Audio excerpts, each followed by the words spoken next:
Good evening. Tonight I will be analysing how the threat of jihadi terrorism is dealt with in comparison to how white extremist terrorism is treated. I have chosen to use the USA as my case study nation due to the fact that they're the leading actor in the war on terror, and due to the recent struggle the country has faced with the growth of white extremist groups within its borders in recent years that has recently culminated in protests, riots, and the Capitol Hill attack this January. I will begin my presentation by giving a brief overview of the patterns that have emerged in terror attacks over the last 6 years in the USA, and a variety of statistics to accompany this overview. I will then proceed to discuss the general allocation of counter-terrorism resources in the United States, alongside the number of attacks that these threats have each committed within the borders, which allows for a brief overlook at the proportionality of the allocation of counter-terrorism resources. In the following slide, I will consider some of the factors that have contributed to the rise of white extremism and to the rising number of white extremist terror attacks. To conclude my presentation, I will debate whether the rise of white extremist terror attacks and the poor allocation of the country's counter-terrorism resources is likely to change.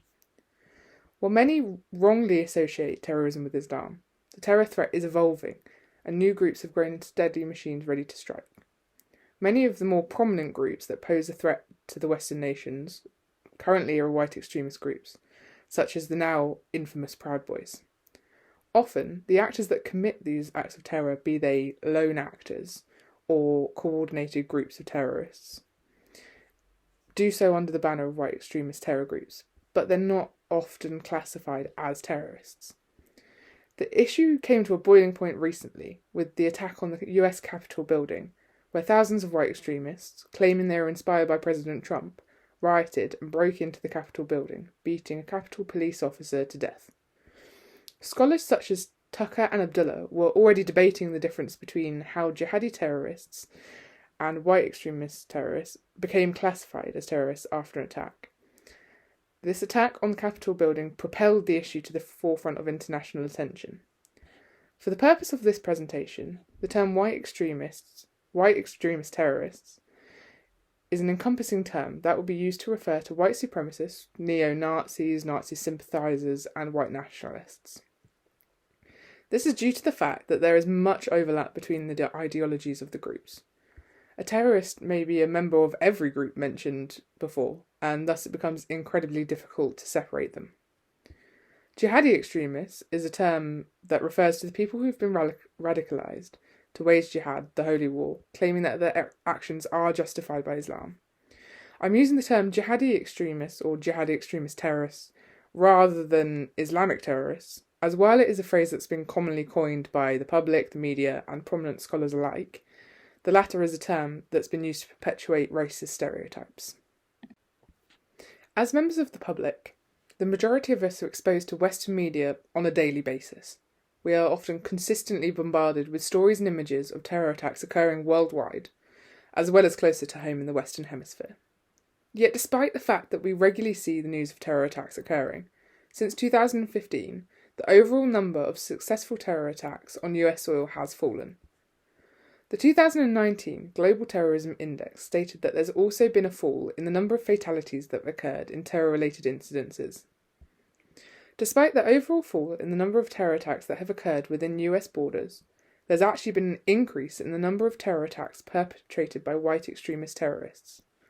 In fact, the number of attacks committed by white extremist terrorists quadrupled between 2016 to 2017. The Global Terrorism Index published that there's been a fall of 15% in the number of fatalities caused by all forms of terrorism. However, that does not include the number of fatalities caused by white extremist-related terror groups, which, in contrast, rose by 709% between the years of 2014 to 2019. On the right-hand side of the slide, I've included a graph that illustrates the number of terror attacks and unsuccessful plots on US soil organised by their perpetrators' orientation. According to the graph published by the Centre for Strategic and International Studies, jihadist terrorists committed the least attacks of the three listed threats. Violent far-right terrorists committed by far the highest number of attacks, and the violent far-left terrorists committed 3 times more attacks than jihadi terrorists, but way less than the violent far-right extremists. As you can see, between January and August of 2020, the number of attacks or plots organised by jihadi terrorists is only 4, whereas the violent far-right, which in this presentation I refer to as white extremist terrorists, committed over 10 times the number of attacks or plots within the same time period. While the overall number of terror attacks has fallen, the number of victims created by terror attacks has actually risen, and the government of the last 2 decades have allocated the blame for this trend to jihadi terrorism, or occasionally to Antifa and the far left. Since the inauguration of Donald Trump in 2017, the USA has seen 4 times less people killed in jihadi terror attacks than there has been in white extremist terror attacks, where 43 people have been killed.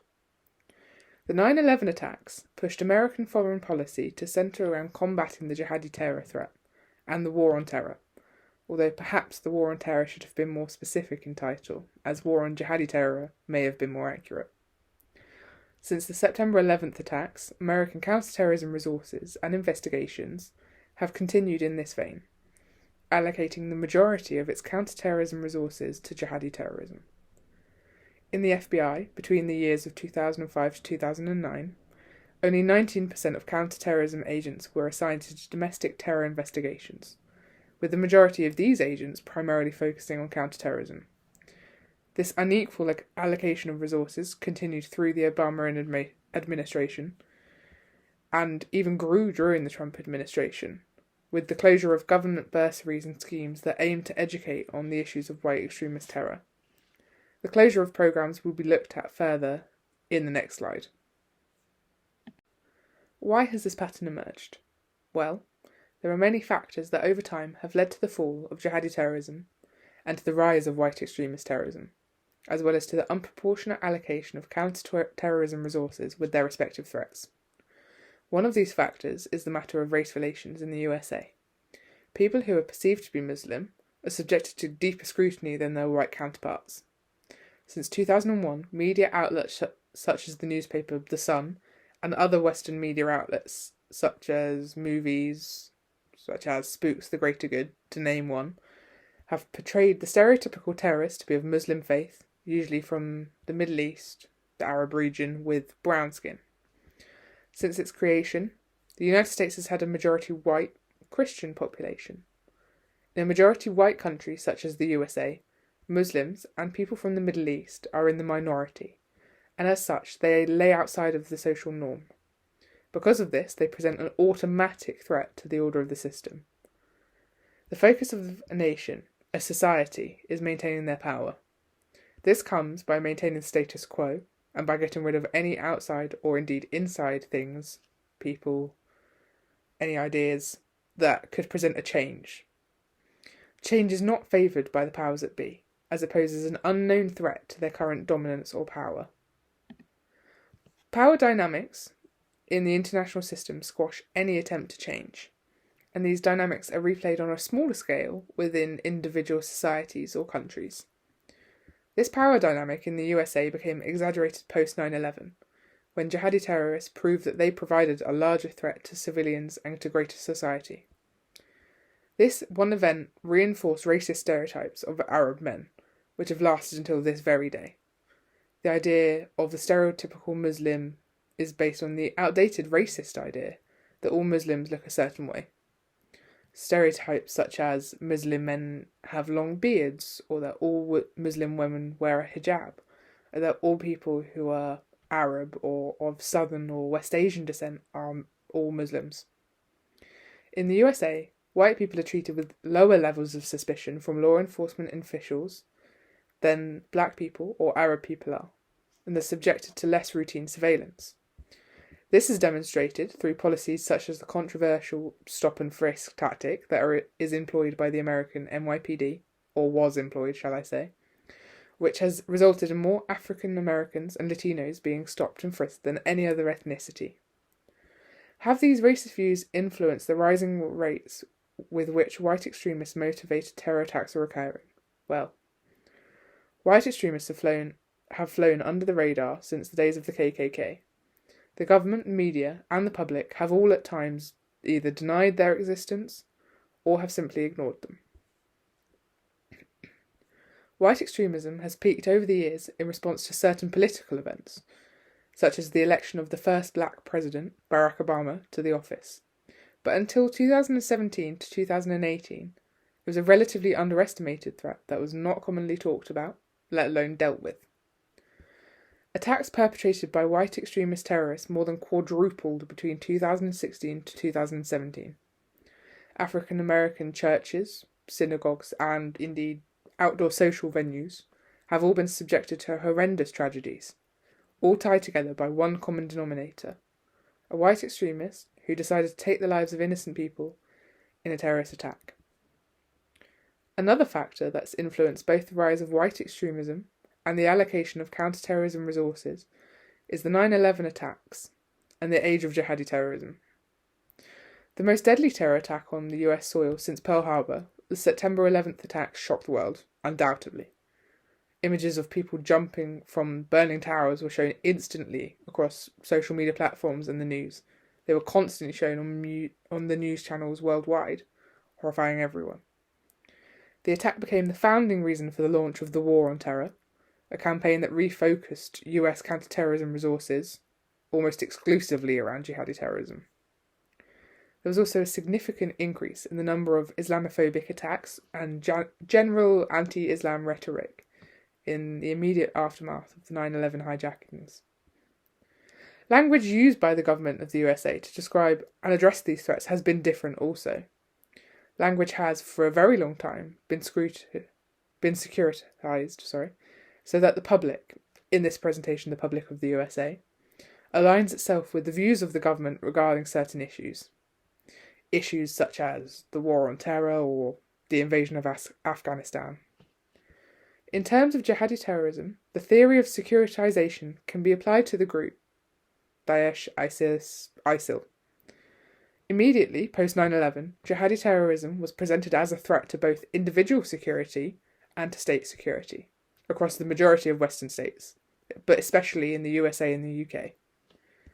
They presented the idea of Western life and its values, such as freedom and individual liberty, that these values were under threat from jihadi terrorists who sought to take away the freedoms that the USA both provides and protects. In comparison, white extremist terrorism is treated in a very different manner. In the past decade, it was rarely talked about at all, but when it was briefly acknowledged, the language used was not emotive. It did not securitize the threat as an actual threat, and thus white extremist activity wasn't considered a threat until recent years. As well as this, white extremist terrorism is not always automatically considered to be terrorism. Often, the classification of an attack perpetrated by a white extremist is not classified as terrorism for political or personal reasons. Media outlets such as Fox News depicts many of the men who commit such attacks as mentally ill or lonely or sick. These words elicit a certain amount of sympathy from watchers.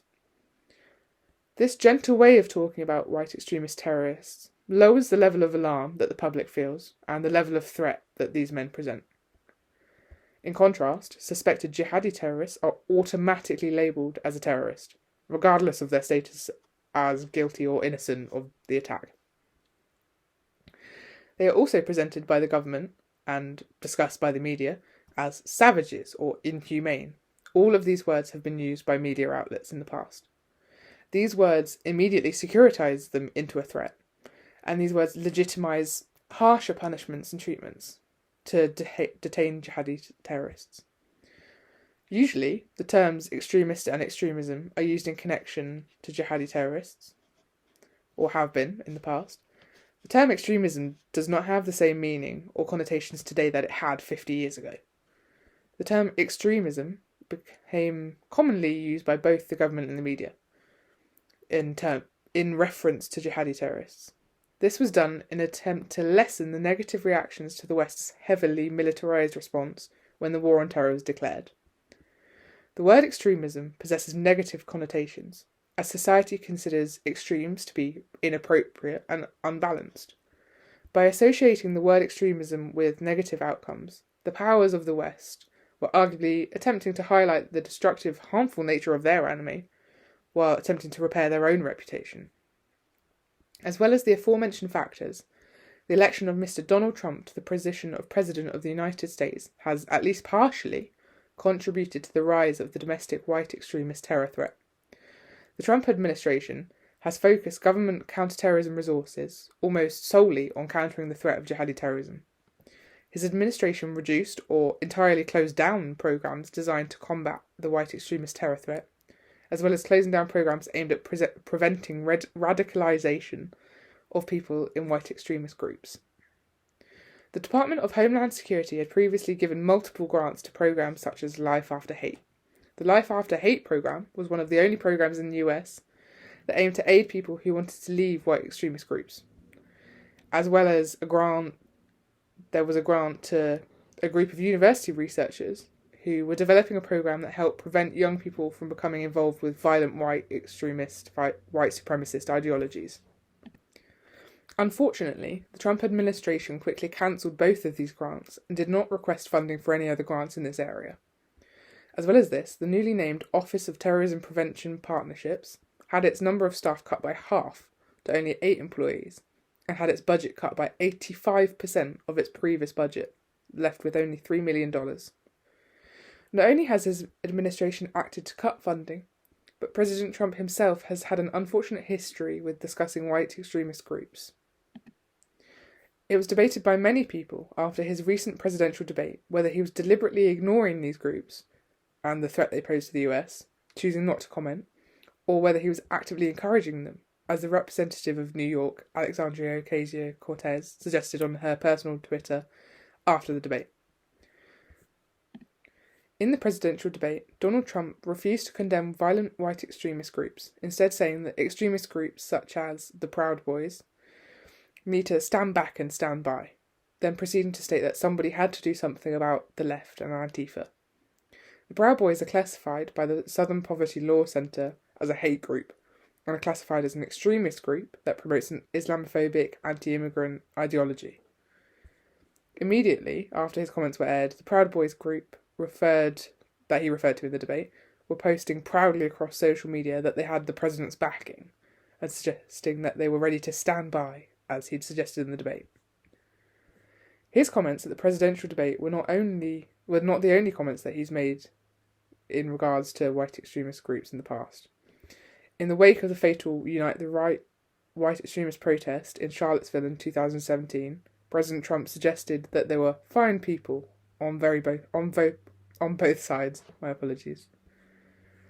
While a comment seemingly neutral in its political position, many members of the public, as well as many Democratic politicians, criticised his phrasing, suggesting that he should have spoken negatively about a protest and those responsible for killing a counter-protester and injuring over 30 other counter-protesters. President Trump's refusal to condemn such white extremist groups and his administration's cutting of funding aimed at countering the violent white extremist threat, namely to preventative programs, the history of race in the USA, and the jihadi terrorist attacks of 9/11 have all allowed the threat of white extremist terror to grow within the borders of the US.